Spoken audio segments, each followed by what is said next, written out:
నమస్కారం. ప్రతి ఒక్క పుణ్యమైన నాటి యొక్క సమావేశాన్ని జరుపుకుంటాం. పోయినసారి పుణ్యం రోజు కూడా అందరూ వచ్చారు, కానీ అమ్మగారి యొక్క జన్మదినోత్సవం సందర్భ కార్యక్రమం వల్ల అప్పుడు చేయలేకపోయినాం. ఈ సత్సంగ కార్యక్రమానికి ప్రతి ఒక్కరు కూడా తరలి రావాలన్నమాట. ఎందుకంటే మనం నెలకొక్కసారి అందరం కూడా ఆత్మస్వరూపులము. ఇక్కడ పెద్ద చిన్న అనే భావన ఏమీ ఉండదన్నమాట. అందరూ కూడా ఒక్కొక్కరు ప్రేమ అభిమానాలతో ఉండాలంటే. ఎందుకంటే అసలు ఎట్లా ఉంటుందంటే జ్ఞానతత్వం అనేది ఎవరి ద్వారా మనం ఒక జ్ఞానమైన మార్గాన్ని, జ్ఞానమైన సందేశాన్ని మనము గురువు దగ్గర నుంచి మంత్రము పొంది ఉంటాము. అయితే కూడా దత్తాత్రేయ స్వామికి 24 మంది గురువులు అంటారు. ఆయనని గురుస్వరూపం మనం అందరూ ఆరాధిస్తారు జగత్తు. అటాటి దత్తాత్రేయ స్వామిని కూడా దత్తాత్రేయ స్వామి 24 మంది గురువుల్ని అనుసరించాడట. అంటే వాళ్ళ నుంచి ఒక సందర్భాన్ని, ఒక జ్ఞానాన్ని నేర్చారట. నేనైనా అంటే ఏకాగ్రత అనేది ఒకటి దత్తాత్రేయ స్వామికి విరక్తి కలిగిందంట. ఏంది ఎంత తపస్సు చేస్తే కూడా ఆనందం కలగటం లేదు, ఎందుకు ఇదంతా ఎంత తపస్సు చేయాలి, ఏం చేయాలి లేచిపోతున్నాడు. పోతూ ఉంటే ఒక దగ్గర నది ఒడ్డున ఒక జాలరి చేపలు పడతాడు కదా, అతను వల వేసాడనమాట. అదే కర్రకి ఒక ఎర్రని గుచ్చి వేసాడనమాట. చేప దాన్ని గుచ్చి పట్టుకుంటే ఆ చేపను. అయితే దత్తాత్రేయ ఈయన ఏం చేస్తున్న నది ఒడ్డున కూర్చొని దత్తాత్రేయ స్వామి అక్కడికి పోయారంట. పోయి పక్కన నిలబడి ఎంతసేపు పిలిస్తే కూడా ఆయన స్వామి చూడలేదంట. అయితే అది వచ్చింది, ఆ చేప అది ఎర్రను పట్టుకుంది. అప్పుడు పైకి లాగినాడు. లాగిన తర్వాత అప్పుడు స్వామికి ఏం స్వామి చెప్పి అప్పుడు మాట్లాడాడు. అరే అతను దృష్టి ఏమున్నది, ఆ చేపను పట్టాలనే యొక్క దృష్టి ఉన్నది కాబట్టి దాని మీదనే అతను ఏకాగ్రత చేశాడు. అందువల్ల ఏకాగ్రత అనేది చాలా గొప్పదైనది. అందువల్ల ఏకాగ్రతని మళ్ళీ ధ్యానంలో కూర్చున్నాడంట. ఇట్లాంటి ఆ విధంగా మనము ఒక జ్ఞాన విషయం అనేది అనంతమై ఉన్నదని. ఇప్పుడు రాముడు ఉన్నాడు, రాముడు కూడా వశిష్ఠుడు అన్నాడు గురువు, తర్వాత విశ్వామిత్రుడు అన్నాడు. ఇంకా ఎంతెందరో ఎవరెవరి ద్వారా ఆయన యొక్క జ్ఞాన సందేశాన్ని పొందాడు. అదంతా కూడా ఆయన చెప్తాడు. లక్ష్మణ స్వామి ఆయన చాలా రాజధర్మాలు నేర్చుకోవాలంటే రావణాసురుడి దగ్గర ఉన్న జ్ఞానతత్వం ఉందని ఆయన నేర్చుకొని చెప్తాడు కదా. అతని ఆంజనేయ స్వామి కూడా ఆయన కూడా స్వయం శివుని యొక్క అంశాలు ఉంటే కూడా ఆయన సూర్యుడిని గురువుగా తీసుకుంటాడు. ఆయన ద్వారా రాముడిని తన దైవంగా, తన గురువుగా భావన చేస్తాడు. ఏదైనా ఆ విధంగా ఇంకా ఎందరు మహానుభావులు ఉంటారో వాళ్ళందరి ద్వారా ఏమేమి పొందుతారో వాళ్ళందరినీ కూడా వాళ్ళు గురుస్వరూపంగా గౌరవం చేస్తారనమాట. ఏమో ఆ విధంగా మెయిన్ అనేది వాళ్ళ యొక్క ఏ మూల పురుషుడు అనేటువంటి పెట్టుకొని వాళ్ళని హృదయంలో పెట్టుకొని ఉంటారు. అది వేరే. జ్ఞానం యొక్క సందర్భాన్ని మనం ఎవరి ద్వారా పొందుతున్నాం, వాళ్ళ ఒక మంచి మాట చెప్పారంటే దానివల్ల మన జీవితానికి ఉపయోగం ఏంటంటే అది కూడా గురుస్వరూపమే అని అంటారన్నమాట. ఈ విధంగా అదేం తప్పు. జ్ఞానం అనేది మనము అనంతమైన జ్ఞానాన్ని నేర్చుకోవడానికి అనేక మంది మనం సహకరిస్తుంటారు. ఏనైనా అందరిని చూసి ఒకటి ఇట్లా నడుస్తున్నాడు, మనం కూడా ఇట్లా నడవాలని కూడా మన అంతరాత్మలో కూడా అనిపిస్తుంటుంది అన్నమాట. ఏనైనా ఈ విధంగా ఉంటుంది. అందరిలో ఎవరిని చూడాలి, ఆ గురుస్వరూపాన్ని చూడాలి. అది గొప్పతనం అన్నమాట. అందుకని ప్రతి ఒక్కరిలో కూడా అమ్మ స్వరూపమే యొక్క భావన మన అందరిలో వచ్చిందనుకో, అది మనం ధన్యులు అవుతాం అన్నమాట. వాళ్ళ మనం చూడకుండా అంతా అమ్మ స్వరూపమే, నా గురు స్వరూపమే అందరు ఉన్నారు. ఇక్కడ శత్రువు లేడు, మిత్రుడు లేడు. శత్రువు లేడు, మిత్రుడు లేడు అనే భావాన్ని మనం ఎప్పుడైతే అలవర్చుకుంటామో అది మనకి జ్ఞానాన్ని చేసి ఏమవుతుంది, జ్ఞాన మార్గం వైపు వెళ్తుంది. వీడు పనికిరానోడు ఉన్నాడు, వీడు దేశంతో ఉన్నాడు, వీడు ఇది ఉన్నాడు అని అనుకుంటే మన మనసులో కూడా ఏమవుతుందంటే ఆ తేడా భావన వస్తూ ఉంటుంది. ఒక సందర్భం వస్తే ఒక మాట అంటాం కానీ ఆ మాట అంతవరకే ఉండాలి, దాన్ని ఎప్పటికీ కూడా మనం ఆ విధంగా ఉంచుకోరాదని చెప్తూ ఉంటారు అమ్మగారు. ఏదైనా అది మనం తెలుసుకోవాలి. అమ్మగారంటే అనంతుడై ఉన్నాడు. ఇప్పుడు స్వామివారు ఏమంటారు, సూర్యనంది వద్ద శోభనంబయ్యేను, సూర్యనంది వద్ద శోభనంబయ్యేను, సుజనులందరి కచట చేరేరుమ, సుజనులందరి కచట చేరేరుమా, కాగలా కార్యాలు గడియలు అయ్యేను, కలిదోషంబులణిచివేసేనుమ, హరి గోవింద గోవింద బ్రహ్మం శివ గోవింద గోవింద.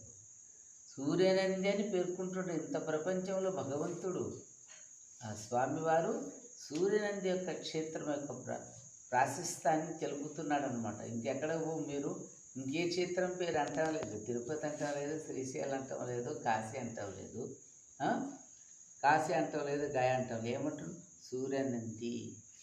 ఈ సూర్యనంది క్షేత్రంలో ఏమవుతుంది, శోభనం అయ్యేను. శోభనం అంటే శుభం. మనం శుభకార్యాలు చేస్తాం కదా, అంతా మంచిగా డెకరేషన్ చేసి అన్నీ చేసి అన్ని రకాలైన వంటలు చేసి అంతా ఆ విధంగా మనం అంతా ఇంకా భజన భక్తి అన్ని భావంతో మనం ఎట్టయితే ఉంటామో దాన్ని శుభమైనది. అంటే అక్కడ సూర్యానంది క్షేత్రంలోనే జగత్తుకంతా కూడా కళ్యాణం జరిగేది. అందుకని అందరూ కూడా అలవిగాని దండు అర్థంబు కొరకై జ్ఞానగుంది చేరవచ్చేరుడ హరి గోవింద గోవింద బ్రహ్మం శివ. ఎప్పుడు వస్తుంది, ఇప్పుడు ఏ విధంగా వచ్చేస్తుంది, మనం తెలియనట్టుగా వచ్చేస్తుంది. కానీ ఇప్పుడే జరిగేదంటే జరగదు, ఇంకా జరగలేదా అంటే కూడా జరగదు. అది అయ్యే టైంలో అది అయిపోతూ ఉంటుంది. అది అయిపోయే లోపల మనం తెలుసుకునేటోళ్ళు ఎంతమందో తెలవని వాళ్ళు ఎంతమంది అట్ట ఉంటుంది. ఎందుకు ఒక్కసారి అంతటిని ముంచేస్తే అందరు పోతారు, ఎవరు మిగిలేటోళ్ళు ఏళ్ళ మీద లెక్క పెట్టారు. అందుకని టైం ఇస్తున్నాడు భగవంతుడు. అందరూ కూడా ధర్మ మార్గంలో నడిచేదాన్ని. ధర్మ మార్గం ఎంత అయిపోలేదు అనుకుంటారు కొంతమంది, ఇంకా కాలేదు అనుకుంటారు. అట్ట భగవంతుడు మనంత తొందరపడట కదా, ఆయన అవకాశం ఇస్తాడు అందరికీ. అంటే వాళ్ళు కూడా మారుతారు. ఆ విధంగా కొన్ని సందర్భాలు జరుగుతున్నప్పుడు ఓహో ఇటు అవుతుంది కదా అని మారుతుంది. కాబట్టి దాని గురించి భగవంతుడు టైం ఇస్తాడు. దేని తొందరపడి మనం అనుకోరాదనమాట. ఇది ఇంకా ఇప్పుడు అమ్మగారు ఏం చెప్తున్నారు, మనకి ధ్యానం జపం అంటున్నాం. అంటే ఎందుకు అవి ధ్యానము జపం ఎందుకు చేయాలి? ధ్యానం ఎందుకు చేయాలి, మనసు ఎందుకు చేయాలంటే ఈ మనస్సు అనేదే అన్నిటికీ కారణం. ఈ మనస్సు అనేదే అన్నిటికీ కారణం. లేకపోతే మనసు లేకపోతే ఏదీ లేదు. ఈ మనసును ఎందుకు సృష్టించాడు భగవంతుడు అంటే ఈ ఆట ఆడటానికి చూపెట్టాడు జగత్తు. అందుకని ఆ మనస్సు ఎట్ట చేయాలంటే అట్లా చేస్తాడు కదా. ఏమ్మా, ఎట్ట చేయాలంటే అట్లా చేస్తాడు. అయితే ఆ మనస్సు అనేదాన్ని స్వాధీనం చేసుకోవటానికి జపము. ఆ మనస్సు అనేదాన్ని నిగ్రహింపు చేసుకోవటానికే ధ్యానము. ఈ మనస్సు అనేదాన్ని మన యొక్క కంట్రోల్లో ఎప్పుడైతే తెచ్చుకుంటామో మనస్సు నిలిపిన వాడే మహనీయమూర్తిరా. అమ్మగారు ఏమంటారు, మనస్సు నిలిపిన వాడే మహనీయమూర్తి, వాడే ఆ మహాదేవుడు ఎవరయ్యా అంటే మనసు. ఆ మనసుకు అటువంటి యొక్క శక్తిని ఇచ్చినాడు భగవంతుడు. ఎప్పుడు? అది భగవంతుని యందు లయం చేసినప్పుడు. ఏదైనా భగవంతుని మీద లయమైనప్పుడు ఆ మనసుకి అనంతమైన శక్తి వస్తుందన్నమాట. అదే ఆత్మశక్తి, పరమాత్మ శక్తి రెండు. ఇప్పుడు మన అక్కడ మన శివుడు ఉన్నాడు, ఇక్కడ మన బసవన్న ఉన్నాడు. ఈయన ఏం చేస్తున్నాడు? ఇది ఆత్మస్వరూపం. ఆయన ఏం చేస్తున్నాడు? ధ్యానంలో ఉన్నాడు శివుడు. ఆ ధ్యానంలో ఉన్న లింగస్వరూపుడైన శివుణ్ణి ఈ నందీశ్వరుడు తదేకంగా చూస్తూనే ఉండి జ్ఞానాన్ని పొందుతున్నాడు. అందుకని ఆత్మని పరమాత్మని రెండింటిని కూడా ఆత్మలో పరమాత్మలో ఐక్యమయ్యేదానికి ఆత్మ సదా ప్రయత్నం చేసుకొని ఆ విధంగా అయిపోతూ ఉంటుందన్నమాట. అందుకనే జపము ధ్యానం అనేది ముఖ్యము. ఈ పూజ పునస్కారాలు అవన్నీ చేయాల్సింది అవి, ఎందుకంటే అవి నిమిత్తం. అందుకని ఇప్పుడు మనం ఏం చేసామంటే, మన అయ్యవాళ్ళు ఉన్నారు, విప్రులంతా ఉన్నారు, విప్రులే కదా జ్ఞాన మార్గాన్ని అందరికి గుడికి వస్తారు, అయ్యకి నమస్కారం చేస్తారు, దేవుడికి నమస్కారం చేస్తారు, అయ్యకి నమస్కారం చేస్తారు. అయ్య ఏం చెప్తే అది వింటారా లేదా? ఒక గౌరవ స్థానం ఉన్నది విప్రుల కదా. అంటే విప్రులు అంటే పూజారులు కదా గుడిలో. వాళ్ళు ఏం చేయాలి? జ్ఞాన మార్గాన్ని కూడా అందియాలి. పూజ అయిన తర్వాత అందరినీ కూడా కూర్చోండి. ఆయన 15 నిమిషాలు అర్ధగంట నిర్లిప్తిగా కూర్చోండి. మనస్సు అనేది అటు ఇటు పోకుండా అమ్మ మీదనే, అమ్మ పాదుకల మీదనే నమస్కారం, మనసుని ఏకాగ్రం చేసి కూర్చోండి అని చెప్తూ ఉంటారనమాట. ఆ విధంగా చెప్పి ఆ విధంగా చేసుకుంటూ పోతే వాళ్ళు ఇంటి దగ్గరికి పోతే కూడా ధ్యానము జపము చేసుకుంటారు. చేసుకొని ఏమవుతారంటే ధన్యత పొందేదానికి ఆస్కారం ఉంటుందన్నమాట. అందుకని జ్ఞానం అనేది శ్రేష్టం అన్నిటికన్నా కట్టి ఆ జ్ఞానాన్ని పొందటానికే జపము ధ్యానం ప్రతి ఒక్కరూ చేయాలి. అయితే జపం చేసుకుంటూ కూర్చుంటే ఇంట్లో పనులు ఎట్టాయా అంటే, ఆ ఇంట్లో పనులు చేసుకుంటానే జపం చేయమంటారమ్మ. ఎంత సూక్ష్మంగా చెప్తారంటే, నీ వంట చేస్తుంటే కూడా, నీ వంట పని చేసేటప్పుడు కూడా జపం చెయ్యి అంటారు. నువ్వు పొలం పని చేస్తుంటే కూడా జపం చెయ్యి అంటారు అమ్మగారు. నువ్వు పెండ తీస్తుంటే కూడా జపం చేసుకుంటూ చెయ్యి. అప్పుడు ఏమవుతుంది? మనస్సు అనేది మహత్తు కలిగి వాడు ఏమవుతాడు? వాడు అనుకున్న వాడు భగవంతుడు మానిచుట్టే. భగవంతుడు అనేటివాడు ఇక్కడ అక్కడ అనేది ఏం లేదు, సర్వాంతర్యామి నిండి ఉన్నాడు. ఆయన లేని జాగానే లేదు. ఆయన లేని జాగానే లేదు కాబట్టి ఎక్కడ పిలిస్తే అక్కడ భగవంతుడు. నీవు పిలిచే శక్తి ఏర్పాటు చేసుకోవటమే జపము. ఆ భగవంతుడిని పిలుస్తున్నావు నువ్వు జపం ద్వారా, అంతేనా కదా? జపం చేస్తా ఇంకెటో దృష్టి పెట్టి ఏం పెడితే ఆ జపం వల్ల ఫలితం రాదు. ఏ జపం వల్ల? నీవు జపం చేస్తూ వేరేటోడితో మాట్లాడుతూ వేరే యొక్క విషయం మీద నీవు ఆసక్తి పెడితే అప్పుడు రాదు ఫలితం. కానీ ఆ భగవంతుని మీదనే నువ్వు ఆ ధ్యాస పెట్టినప్పుడు అప్పుడు ఫలితం వస్తుంది. నేను ఈరోజు 500 జపం చేసినా 1000 జపం చేసేది అనేది ముఖ్యం కాదు. ఆ 108 సార్లు అనేది మన పెద్దలు పెట్టారు కదా. ఆ 108 సార్లు జపం చేస్తున్నప్పుడు అందులో భగవంతుని మీద నీవు కొన్నిసార్లైనా నిలపగలిగితే అప్పుడు ఫలితం వస్తుంది అంటారమ్మ. అందుకని మా నాయనోళ్ళు కూడా రుద్రం చదువుతుంటారు. రుద్రం చదివి పూజ చేస్తూ ఉంటారు. పాదుకల పూజ కానీ, విగ్రహాల పూజ కానీ, ప్రతి విప్రులు కూడా రుద్రాన్ని నేర్పిస్తారు, రుద్రాన్ని చదువుతారు. ఆ రుద్రం చదివే సమయంలో వాళ్ళు కూడా ఆ భగవంతుని యందు లయమై చదివితే ఏమవుతుంది? అందులో వచ్చే ఒక తీర్థానికి బలం వస్తుంది, బలశక్తి. అప్పుడు ఆ తీర్థం ఎవరికి ఇస్తే వాళ్ళకి మంచిది. వాళ్ళు పూజ చేసిన వాళ్ళకి ఆ మనసు నిలిపి వీళ్ళు పూజ చేస్తారు కదా. చేసిన తర్వాత ఏమవుతుంటే ఆ ఫలితము వాళ్ళకి చెందుతుంది అంటారు అమ్మగారు. చూడండి ఎంత సూక్ష్మంగా మనస్సు అనేది ఎంత సూక్ష్మంగా ఉన్నదో, అంత మనసు నిలపడం అనేది అంత సూక్ష్మంగా ఉంది ఆయన. అందుకనే మనము జపము ధ్యానము అనేది ఒక శ్రద్ధాభక్తితో చేసుకుంటూ, భగవంతుని యొక్క గురుస్థానము అన్నిటికన్నా ఘనమైనది కాబట్టి, గురుస్థానము అన్నిటికన్నా గొప్పమైన శ్రేష్టమైన స్థానం కాబట్టి ఆ గురువు యొక్క సన్నిధానానికి మనము అప్పుడప్పుడు వీలైనంత తొందరగా వీలైనంత త్వరగా వచ్చి దర్శనం చేసుకొని మనం పోతూ ఉంటే ఏమవుతుందంటే మనకి ఆ గురువు యొక్క మరణం కూడా ఎక్కువ లభించే అవకాశం ఆశీర్వాదం ఉంటుంది. కాబట్టి మనం అందరూ కూడా ఇదంతా కూడా గుర్తుంచుకోవాలి. ఏమో ఇప్పుడు మనం పోయేది ఎందుకో నెలకు పోదాం, 2 నెలలకు పోదాం, 3 నెలలకు పోదాం అనుకోరాదు. మీరు చూడండి, రోజు వచ్చేటోళ్ళు, వారానికి వచ్చేటోళ్ళు, నెలకు వచ్చేటోళ్ళు, 15 రోజులకు వచ్చేటోళ్ళు, వాళ్ళ యొక్క తేజస్సులు, వాళ్ళ యొక్క ముఖంలో ఆ తేజస్సు వేరే ఉంటుంది.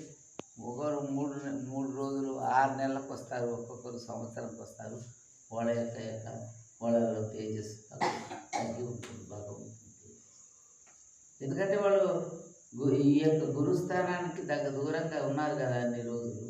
అందుకని గురుస్థానానికి ఎంత తరచుగా మనం దర్శించుకుంటే అంత మంచిదని మనం అందరం కూడా తెలుసుకోవాలి.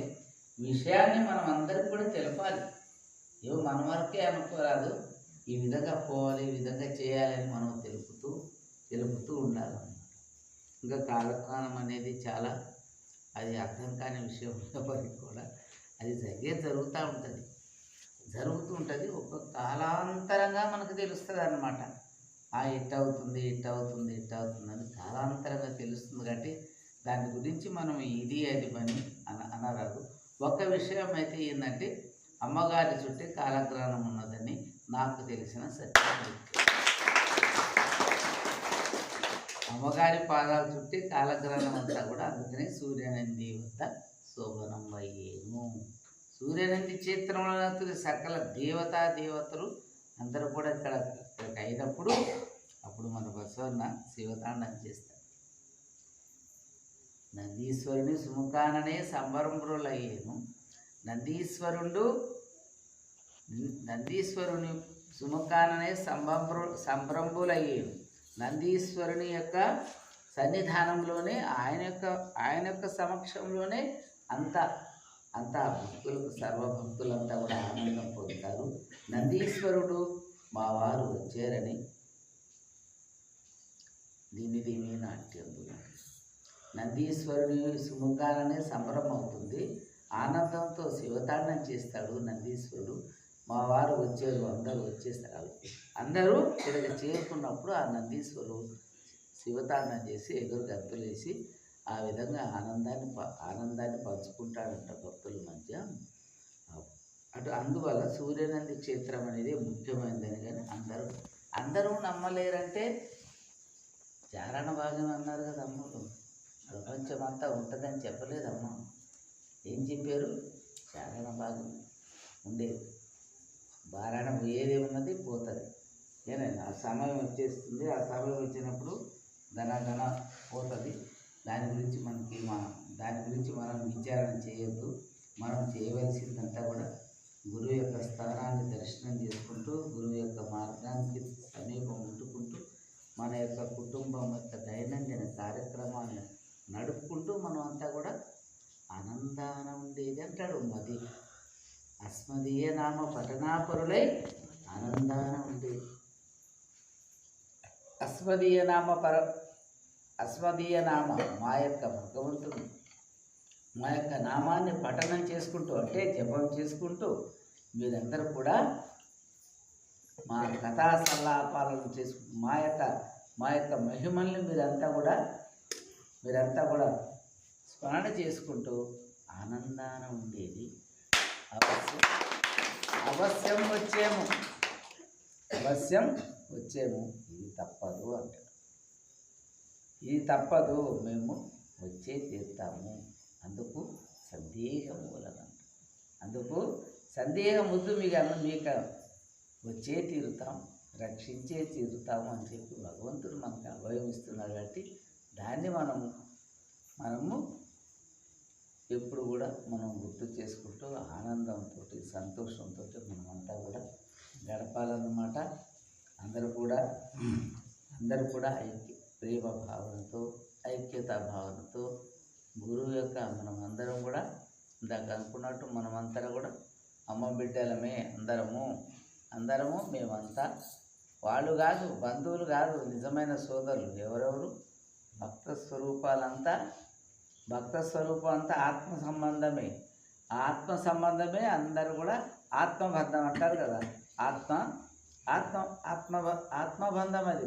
భక్తులది ఆనందం. ఒకరికొకరు ప్రేమ అభిమానాలు నిజమైన బంధువులు వీళ్ళే కానీ ఆ యొక్క రక్త సంబంధికులు అనేది ఏం కాదన్నమాట. మరి ఎక్కడ రాముడు, ఎక్కడ కృష్ణుడు, ఎక్కడ వానరులు అంతా కూడా ఏకం ఎక్కడ అయ్యారు ఏమా అట్లా అది ఆత్మ సంబంధము. ఆ విధంగా ఒకరికొకరికి భక్తి భావనల వల్ల కలిపేసుకుని ఒకరికొకరు చేతోడు వాతోడు ఒకరు ఆనందంతో కూడా భక్తగణం అంతా కూడా ఉండాలన్నమాట.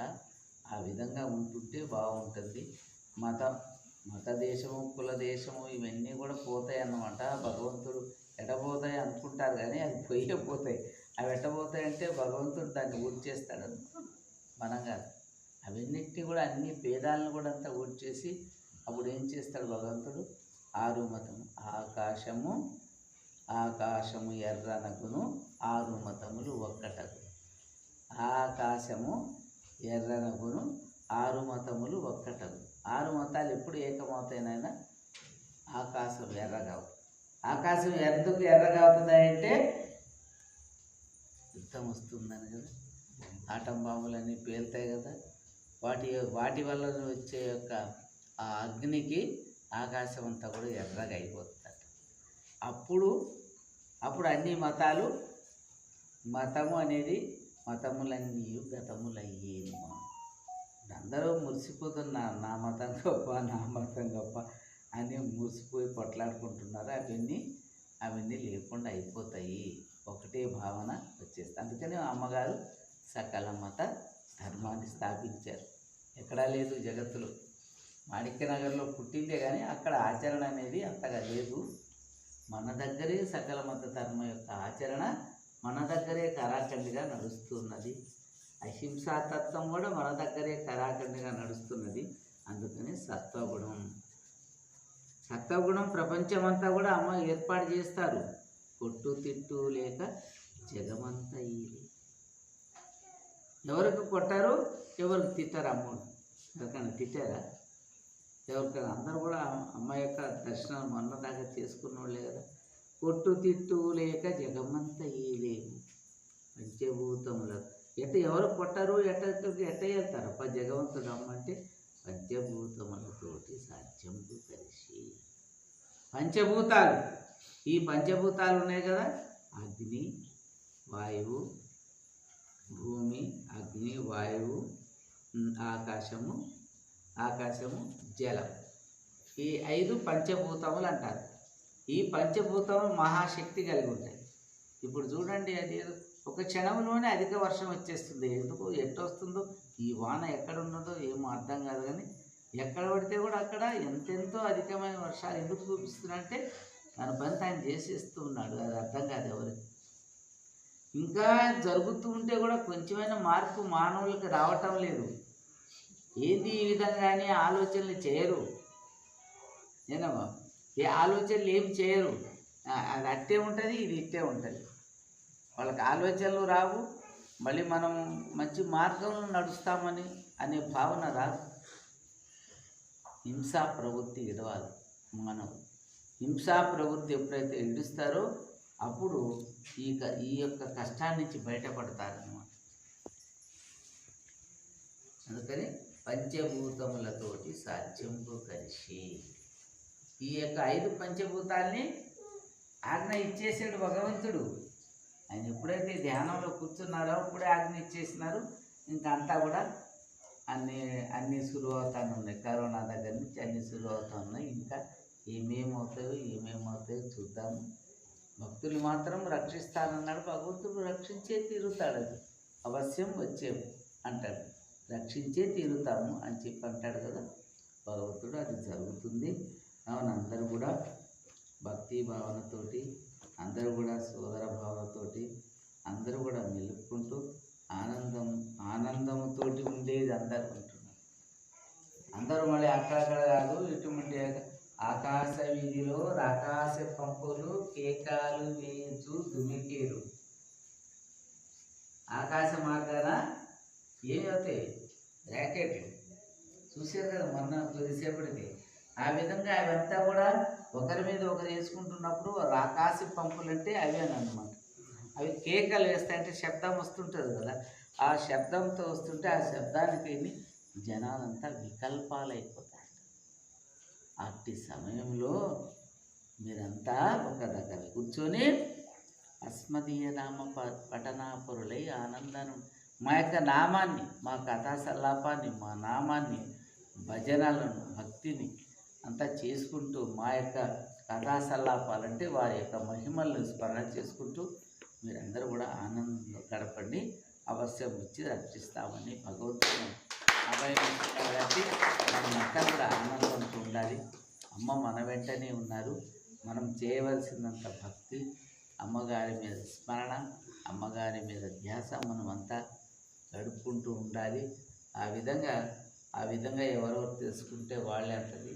అన్నీ కూడా మతములన్నీ గతంలో అయిపోయారు. అందరు నా మతం గొప్ప, నా మతం గొప్ప, నా కులం గొప్ప, నా కులం గొప్ప అనుకుంటున్నారు. ఇదంతా గతం అయిపోతుంది. ఇదేమి ఉండదు అనమాట. అక్కదాకా అడిగేటోడు ఉండడు. నేను భగవంతుని యొక్క అనుగ్రహం నాకు కలిగితే చాలనుకుంటారన్నమాట. అటువంటి యొక్క పరిస్థితి రాబోతుంది నాయన. కావున అందరూ కూడా జాగ్రత్తగా ఉంటూ సూర్యనంది క్షేత్రం మీద, అమ్మగారి పాదాల మీద ఎప్పుడు కూడా ధ్యాసతోటి, ఎప్పుడుతోటి స్మరణతోటి అందరూ కూడా నడుచుకుంటూ శాంతిగా, సుఖంగా అందరూ కూడా ఉండాలని ఆ గురుదేవుని ప్రార్థన చేస్తూ ఇంతతో విరమిస్తున్నాను. ఓం సద్గురు మహాయోగి రూపరేఖ